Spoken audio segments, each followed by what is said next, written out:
तो देख रहे से छीना गया जो हमने बनाया था। तो आज ये रिश्ता जो हमने जोड़ा था, आज ये रिश्ता, उस रिश्ते को क्या कहलाएंगे? जो रिश्ता हमने हिंदुस्तान के आयन के साथ, यहां के आयन को जोड़ा था, जो कॉन्स्टिट्यूएंट असेंबली। सर यह बात थी,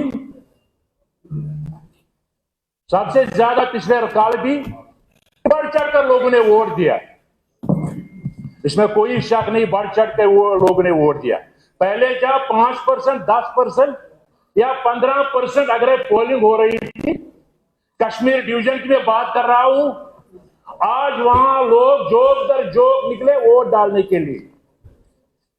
जोक दर जोक अगर लोग वोट डालने के लिए निकले जनाब, लेकिन एक उनको वो मकसद क्या था उनको निकलने का? वो सिर्फ उस जो 5 अगस्त 2019 को जो फैसला हुआ, जो उनके इज्जत और आबरू को जलील किया गया, जो उनकी पगड़ी को उतारा गया, उसको पांव के नीचे रौंदा गया, उस फैसले के खिलाफ जो उनको पूछा नहीं गया, उस फैसले के खिलाफ वो लोग निकले, उन्होंने जोक दर जोक वोट किया, वोट का इस्तेमाल किया।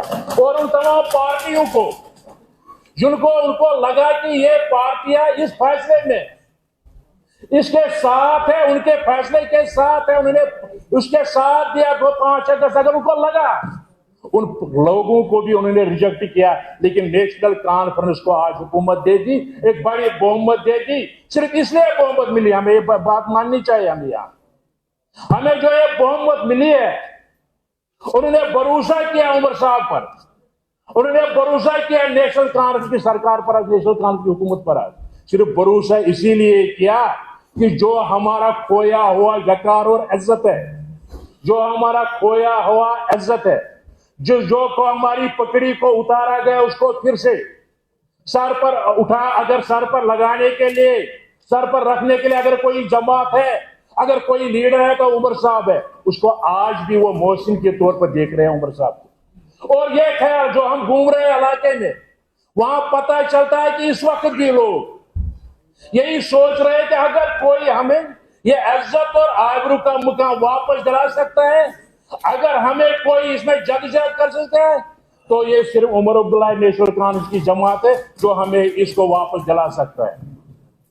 ये मेरी गुजार, ये जनाब यहां जो गवर्नर एड्रेस में सर सबसे बड़ी बात, यहां जो हमारी जो कम्युनिटी के मतलब बात हो रही थी, पंडित कम्युनिटी के मतलब, यहां जो लेफ्टिनेंट गवर्नर की बात पर भी मैं इस पर बात ये कहना, जो पंडित कम्युनिटी है, करीबन 100 घर मेरे गांव में जहां मैं रहता हूं, वहां 100 कम्युनिटी जहां घर थे जो पंडितों के थे, 5-6 भी मौजूद है। वो सब आए थे पिछले साल वहां हमारे मुरन में, वहां पुलवामा। सब उन्हें मेरे साथ बात की और सब के पास में गया, सिर्फ एक बात उन्होंने कही, जो इंटेलेक्चुअल तबका था, उन्होंने बात कही कि अगर वापस आना है तो ये सिर्फ हुकूमत की मर्जी नहीं है, लेकिन वहां जो माहौल बनना चाहिए, अगर लोग वहां माहौल बनाना चाहिए, चाहे वो मजहबी ऑर्गेनाइजेशन है, चाहे वो आम लोग है, जब वो माहौल बनाएंगे तो हम भी इसमें साथ देंगे, हम वापस आने के लिए तैयार है। लेकिन माहौल तैयार करना है, इसके लिए ये कहना कि पंडित का बाहर कोई हुकूमत जो भी आती है कि पंडित वापस आएंगे, तो हम पंडित को वापस लाएंगे, लेकिन माहौल को तैयार करने के लिए माहौल तैयार करना है। वहां जो ऑर्गेनाइजेशन है, जो वहां बाकी मजहबी ऑर्गेनाइजेशन है, जहां वो बाकी एनजीओ है, उनको वो माहौल तैयार करना ताकि वो वापस वहां आ जाए। सर सबसे बड़ी यहाँ जो आज की जो डिस्कशन क्वेश्चन पर हुआ कि ड्रग के मतलब, जो सबसे बड़ी जो इस वक्त मनशियात की वबा फैली हुई है हमारे कश्मीर में, सबसे बड़ी वजह अगर हम ग्रास रूट लेवल पर जाएंगे, सबसे बड़ी वजह है कि सबसे बड़ी ज्यादा कम इस वक्त अगर बेरोजगारी हिंदुस्तान में है तो वो सिर्फ हमारे यहाँ हमारे जम्मू कश्मीर में है। अगर यहाँ पहले नंबर पर हमारी जम्मू कश्मीर है इस वक्त बेरोजगारी के सिलसिले में। अगर बेरोजगारी, चूंकि जिसने आपने खुद भी देखा होगा कि जो पीएचडी होल्डर है, वो पीएचडी होल्डर इस वक्त रेड़े पर वहां मटर ट्रक से वो फरोख्त कर रहे हैं।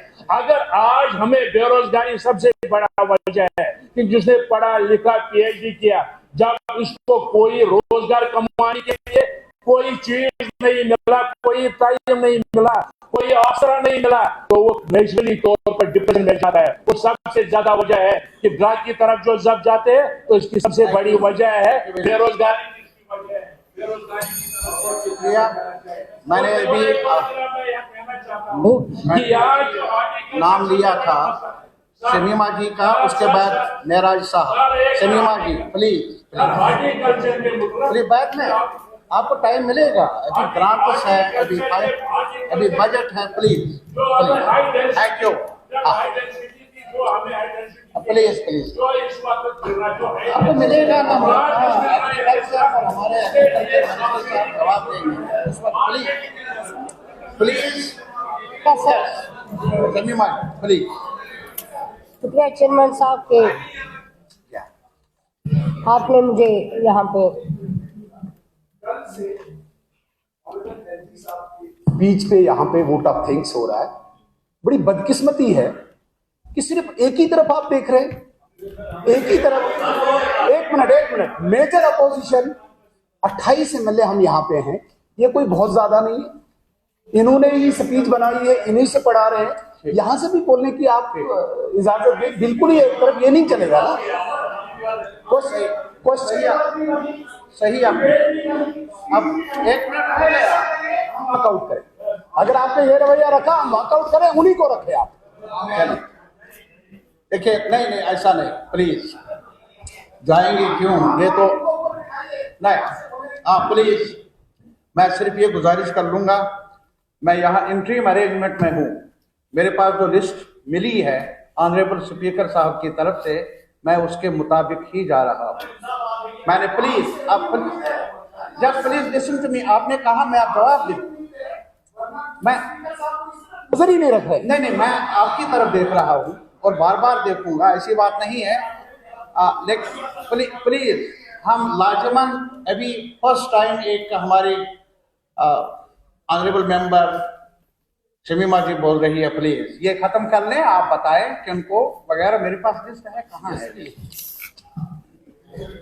ठीक है सर, आपने मुझे यहाँ पे मौका दिया कि मैं गवर्नर प्लीज कुछ बोलो, इसके लिए बहुत बहुत शुक्रिया। बोलने को तो बहुत कुछ है, क्योंकि जो जम्मू कश्मीर की रियासत है, इसको कई बार हमने देखा, कई सैलाब आए, कई तूफान आए, लेकिन जम्मू कश्मीर के लोगों ने हिम्मत नहीं हारी। हम आज़ादी से देख रहे हैं, जब हमारे मुल्क की आज़ादी हुई 1947 में, और वहाँ पे कामयाबी का चर्चा था, बोलबाला था, एक इज्जत मिली थी। और हमारा जो कश्मीर था, जम्मू कश्मीर, ये भी एक मुल्क हुआ करता था, एक प्रिंसली स्टेट हुआ करती थी।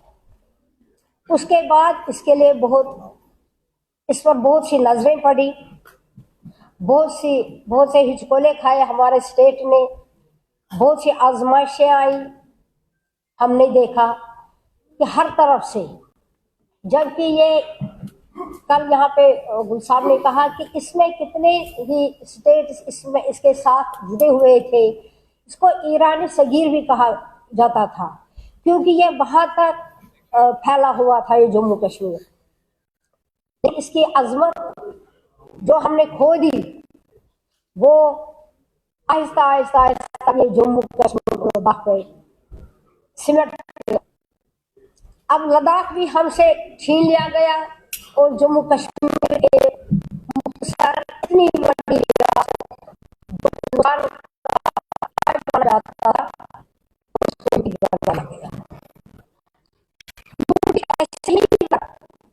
ये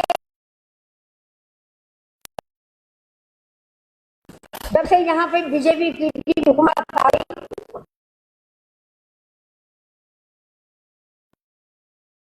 का। यहाँ पे हमारी बच्चियां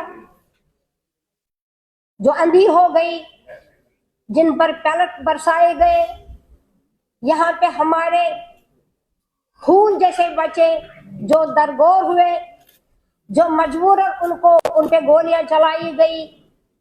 ये एक सारा कुछ था, एक अमल था उस मंसूबे का, जहां पर आगे जाकर इनको, जो उस वक्त की सरकार थी, हिंदुस्तान को इस कश्मीर में अपना झंडा, अपना परचम लहराना था, दो कि वो ऑलरेडी था हिंदुस्तान का परचम, मगर जो यहाँ पर नौजवानों को दर्द किया गया, उसके साथ साथ हमने देखा जुल्म बहुत बढ़ता गया, आगे बढ़ता गया, कि यहाँ जहनों पे ये डाला गया कि अगर कोई भी बच्चा, कोई बच्ची, कोई नौजवान कोई आवाज उठाएगा मामूली सी चीज के लिए, नौकरी के लिए, स्कूल के लिए, फी के लिए, बिजली के लिए, उस पे TSC लगाया जाएगा।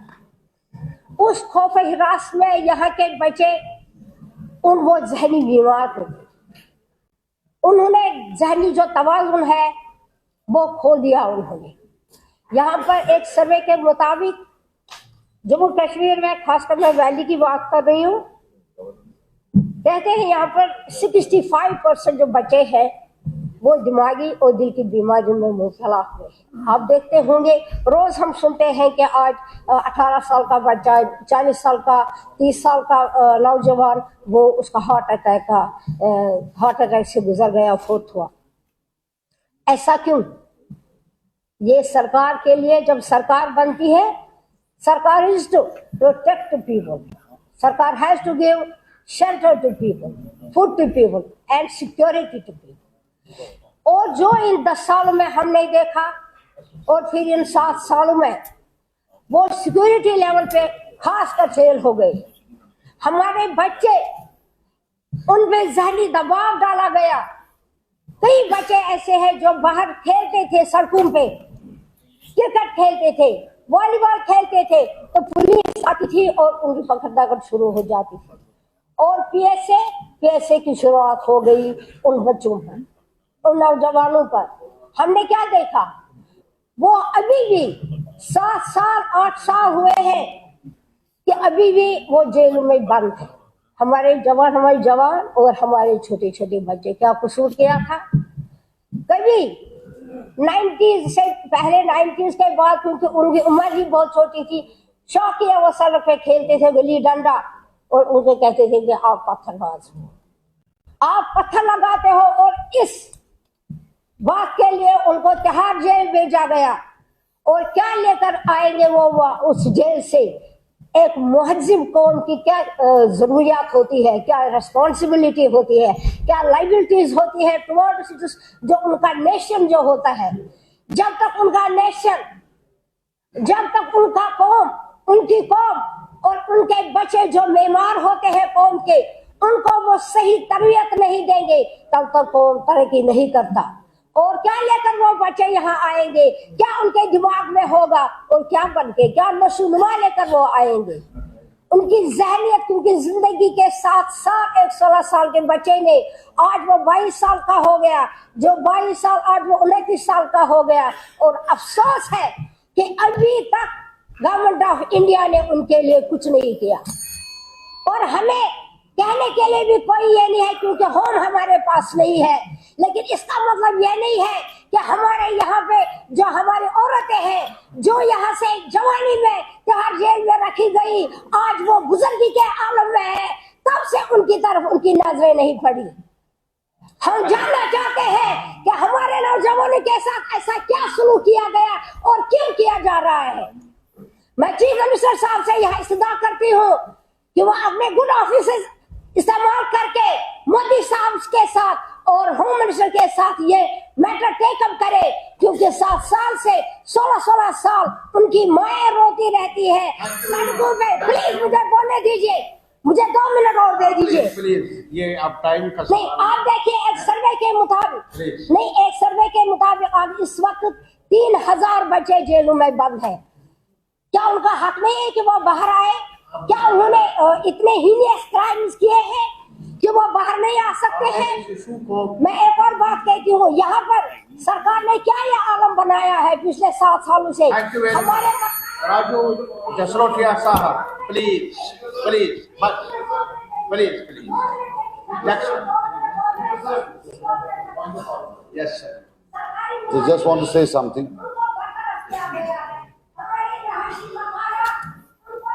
बस प्लीज, बस please please. Sir, yes sir. मैं सिर्फ इतना कहना चाहूँगा, not accusing anybody, yes sir. But ये जो बस बस, enough.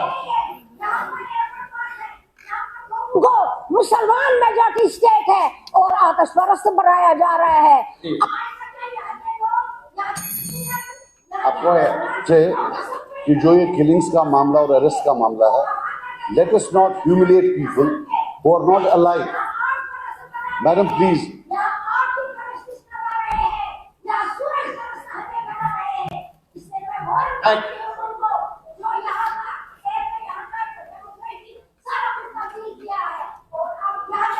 Please please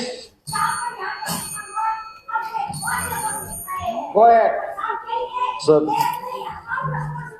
I want नहीं, आप मेहरबानी करें ना, प्लीज। कश्मीर स्टेट का thank you. Sir, point of order सिर्फ ये है जी हाँ। कि यहाँ पिछले 30 साल में बहुत लोग जो हैं कब्रों में हैं। अब किस किस को कब्र से निकाल कर पूछे कि तुमको किसने मारा। तो she talked about killings and arrests. I have to say 96 से 2002 और 2008 से 2014, क्या तब कोई नहीं मरा? देयर आर पीपल जो 96 से लेकर आज तक बंद। शबीर शाह 45 साल से बंद है, उसमें तो 30 साल national conference government sir you या 25 साल। Sir please sir, this is the point of order because This is disorder. This is separate. You whenever you get the time, whenever you are allotted the time, you can speak. Yes, please, please, please. नहीं, please. No cross talk, please. Najeeb साहब, please. Jasrotia साहब, जसरोटिया साहब, please. हाँ, Lord साहब,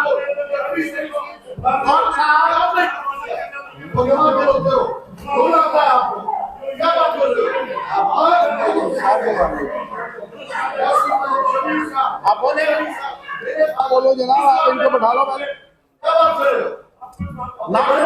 Not to be recorded. सिर्फ जसरोटिया साहब की बारी है, it is to be recorded. Honourable और हाउस की जानकारी के लिए इंटरव्यून करना चाहता हूँ। जीरो आवर के दौरान जावेद साहब ने जिक्र किया था कि इनकी कॉन्स्टिट्यूंसी के 2 लोग वफात पा गए और हंदवारा में हैं। ये चाहते थे कि उनको शिफ्ट किया जाए ताकि अपने घर जो है वो दफन कर पाएँ। आर्मी से बात हुई है, आज दोपहर हेलीकॉप्टर में उनको जो है करना पहुंचा दिया जाएगा और दफनाया जाएगा। जी हाँ। ऑनरेबल चेयरमैन साहब, मैं आपका बहुत आभार और बहुत धन्यवाद करना चाहता हूँ कि आपने आज इस गवर्नर एड्रेस पे मुझे बोलने का मौका दिया। इसी मौके पर मैं अपनी पार्टी का और अपने जसरोटा कॉन्स्टिट्यूएंसी के लोगों का बहुत आभार प्रकट करना चाहता हूँ। मैं इस गवर्नर एड्रेस पे मैं आज अपने पूर्वजों को, स्वर्गीय श्यामा प्रसाद मुखर्जी, जिन्होंने इस रियासत की एकता, इस देश की एकता अखंडता के लिए अपना बलिदान दिया, मैं उनको भी याद करना चाहता हूं। उनके साथ साथ जो 15 लोग उनके साथ शहीद हुए इस देश की एकता और अखंडता के लिए। कल मेरे बड़े वरिष्ठ साथी इन्होंने जिक्र किया और मैं सहमत हूं कि आपने अपने कार्यकर्ता भी खोए, आपने अपने लीडर्स भी खोए और इस देश के खातिर खोए। मगर मेरे सामने मेरी ऑनरेबल मेंबर और छोटी बहन शगुन बैठी है। इन्होंने भी अपना पिता खोया, अपना चाचा खोया। और to set the record straight, आपने कहा कि आपके कोई ऐसे हजारों कार्यकर्ता हमारे भी गए।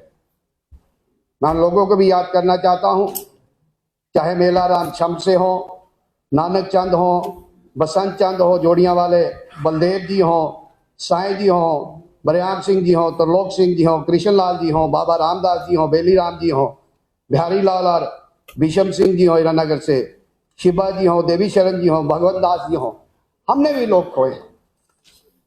मगर आज इस गवर्नर एड्रेस के अवसर पर मैं धन्यवाद करना चाहता हूं आदरणीय प्रधानमंत्री मोदी साहब, आदरणीय होम मिनिस्टर साहब, जिन्होंने हम सबको एक मौका दिया और एक इतिहास लिखने का प्रयास किया। आज हम इस असेंबली के सदस्य हैं। मैं पिछली असेंबली का सदस्य भी था, मगर इस असेंबली में आज मैं सदस्य हूं। मैं चुनाव लड़के आया हूं तो हिंदुस्तान के आईन के नीचे और एक झंडे के तले चुनाव लड़के आया हूं, और मैं आज इस असेंबली का सदन का सदस्य बना हूं। मैं उनका आभार प्रकट करता हूं। जब 5 अगस्त 2019 आया, इस रियासत में, इस असवाई जम्मू कश्मीर में बड़ी सुगसुगाहट, बड़ी आवाजें हुई, बड़ा शोर मचा, और शोर इतना तक लोगों ने कहा कि 200 जन्म ले, मगर 370 नहीं तोड़ सकते, 35 नहीं तोड़ सकते। मैं आज बताना चाहता हूं, लोगों ने यहां तक कहा खून की नदियां बहेंगी, ब्लड शेड होगा, टोटल टर्मोइल होगा। मैं आज हाउस को बताना चाहता हूं और मुबारकबाद देना चाहता हूं प्रधानमंत्री और होम मिनिस्टर साहब को। 370 भी टूटा और 35 भी टूटी, और एक चीड़ी भी नहीं मरी, कहीं एक बुलेट भी फायर नहीं।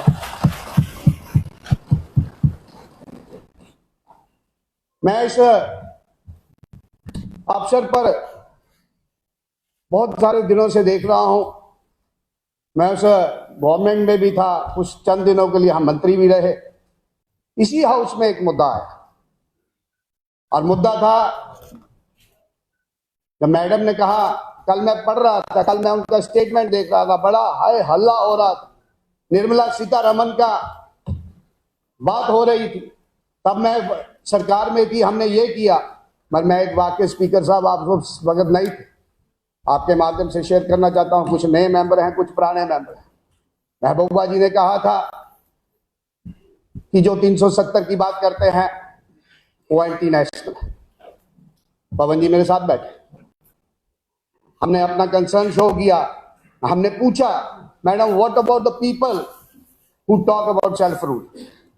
तो स्पीकर थे कविंदर जी, रिमार्क एक्सपंज हुआ, एनसी के साथी जो ट्रेजरी बेंच के साथी हैं, ट्रेजरी बेंच पे बैठे, आपने हाय हल्ला किया, वहां पे असेंबली गेट के बाद धरना दिया, आपने कहा सरकार माइनॉरिटी में है, तो मेरे ऊपर दबाव डाला गया, पवन जी के ऊपर दबाव डाला गया कि आप वापस बोलिए, आप वापस शब्द आपने वापस लिए, बात दिल्ली तक गई। मैं आज उस मैडम को पूछना चाहता हूं, दिल्ली से मैसेज आया, स्नेहा आया दिल्ली दा कि इनको बोलो जो कल सरकार छोड़नी है आज छोड़ दे, मगर हम 370 को लेकर हम पुल बैक नहीं करें। तब तो आपने हमारे साथ सरकार चलाई। आज इस रियासत में, आज इस जम्मू कश्मीर का माहौल खराब करना चाहते हैं। मैं उमर साहब यहां बैठे, मैं इस गवर्नर एड्रेस को पढ़ रहा, मैं आभार प्रकट करना चाहता हूं, मुबारकबाद पेश करना चाहता हूं उमर साहब कि जब ये स्थिति आई, जब ये हार्श विंटर्स, थोड़े दिन पहले हार्श विंटर्स आए, ऑनरेबल चीफ मिनिस्टर साहब ने ही लेड फ्रॉम द फ्रंट, जो भी स्टेक होल्डर्स थे, जो इलेक्टेड रिप्रेजेंटेटिव थे, आपने सबसे बात की, उनकी दुख तकलीफ कम।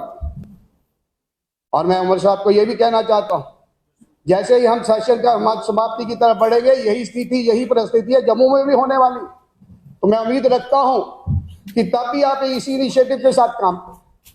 आपने एक और बड़ी अच्छी बात, इसको मैं इसके लिए मैं आपको हाउस की तरफ से भी मुबारकबाद पेश करना चाहता हूं। First time in this history of Jammu and Kashmir assembly. आपने प्री बजटरी कंसल्टेशंस की है, स्टेक होल्डर से आपने बात की है, आपने इलेक्टेड रिप्रेजेंटेटिव से बात की। जो आप अच्छे काम करोगे, we are here to support. मगर जब मैं इस गवर्नर एड्रेस को आगे पढ़ता चला तो मैंने देखा कि आपने इंफ्रास्ट्रक्चर की बात की, की इंफ्रास्ट्रक्चर प्रोजेक्ट्स, चाहे वो नेशनल हाईवेज हो, एक्सप्रेसवेज हो, PMGS की रोड हो, आपका ब्रिजेस हो, और उसके बाद आपका Udhampur link road, rail link की आपने बात की है। आपने जम्मू एक्सपेंशन की, एयरपोर्ट के एक्सपेंशन की बात की है, एनर्जी सेक्टर की बात की है, जल जीवन मिशन की बात की है, आपने टूरिज्म ग्रोथ की बात की है, आपने industrial development with an investment to the tune of 28,400 crore की बात की है, एम्स की बात की है, IIT की बात की है, IIMs की बात की है, आपने PMAY रूरल और अर्बन हाउसिंग की बात की है, आपने राशन देने की बात की है, वुमेन एम्पावरमेंट, लाडली बेटी की बात की है। बहुत सारी आपने जो बातें की है, आपने इंटरनेशनल बॉर्डर पे बेनिफिट, LOC के इंटरनेशनल बॉर्डर पे रहने वाले लोगों को LOC के एट पार बेनिफिट देने की आपने बात कही। जब मैं देख रहा था, आपने पाटरी ट्राइब की बात की, उनका पाटरी, कोली, गद्दी ब्राह्मण, आपने SC स्टेटस दिया, वाल्मीकि कम्युनिटी को SC स्टेटस मिला, रिजर्वेशन मिली मेरे गुजर बकरवाल ST वालों भाइयों को। ये सारी बातें जब मैं देख रहा था तो मैंने पाया कि ये तो सारी वही बातें हैं जो आदरणीय मोदी साहब ने की है, आपने इंडोर्समेंट की है, तो आपका मैं शुक्रिया अदा करना चाहता हूं। पर मैं देख रहा था, मैं ढूंढ रहा था कि आपने जो अच्छी बातें वो तो की है, ये 3 महीने में तो हुई नहीं।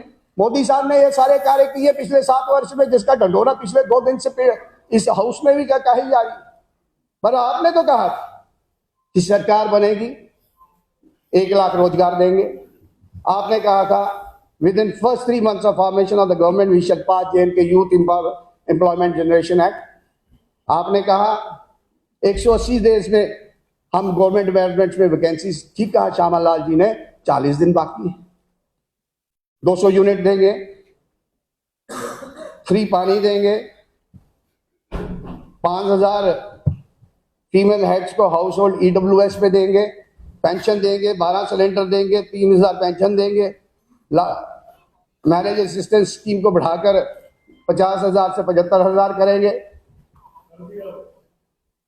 फ्री राशन देंगे। आप बोलने दीजिए, हम बोले, आप बोलने दीजिए, आप सीनियर आदमी। ये सारी बातें इस गवर्नर एड्रेस में जनाब मिसिंग है। आपने एक और बात कही, मेरी कॉन्स्टिट्यूएंसी को पर्टेनिंग बात कही। मैं आपको उस बात को फिर आपको मैं याद दिलाना चाहता हूं कि when you were the chief minister earlier, जब आप पहले